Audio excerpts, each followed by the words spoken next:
हमर भुसावल वाला केला बड़ा सीधा रे मैडम, हमर भुसावल वाला केला बड़ा सीधा रे मैडम, रसीला रे मैडम, बड़ा रसीला रे मैडम, रसीला रे मैडम, बड़ा रसीला रे मैडम, हमर भुसावल वाला केला बड़ा सीधा रे मैडम, हमर भुसावल वाला केला बड़ा सीधा रे मैडम।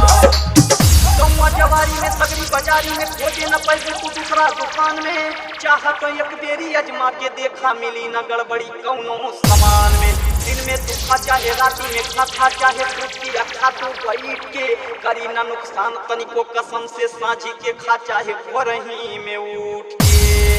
पीछे मोटा आगे नुकीला और फोकला एकदम Rajnish Rock. माल गठीला या गठीला पूरा लीला रे मैडम, माल गठीला या गठीला पूरा लीला रे मैडम, लीला रे मैडम, पूरा लीला रे मैडम, लीला रे मैडम, पूरा लीला रे मैडम, हमर भुसावल वाला केला बड़ा लीला रे मैडम, हमर भुसावल वाला केला बड़ा लीला रे मैडम।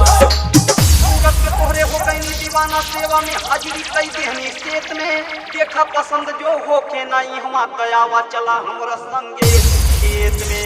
लाके शर्म लेके जाए में तो लिखा पता तोहरे घर लेके आई, जब ले रही जान देही में हमरे रोजी कसम रोज केला खियाई। सर्विस बढ़िया मिली हमार अकरा न ज्यादा सोच Rajnish विचार, Rock. ये केला का है रजिया मुन्नी सीधा रे मैडम, ये केला का है रजिया मुन्नी सीधा रे मैडम, सीधा रे मैडम, मुन्नी सीधा रे मैडम, सीधा रे मैडम, रजिया सीधा रे मैडम, हमर भुसावल वाला केला बड़ा सीधा रे मैडम, हमर भुसावल वाला केला बड़ा सीधा रे मैडम। देखा पकड़ के हाथे में लेके करी अपना चीजी के कितना बखान हो, नाही छुपावे के बातों से कुछ हो हमरा या तहरा के बीच एक समान हो।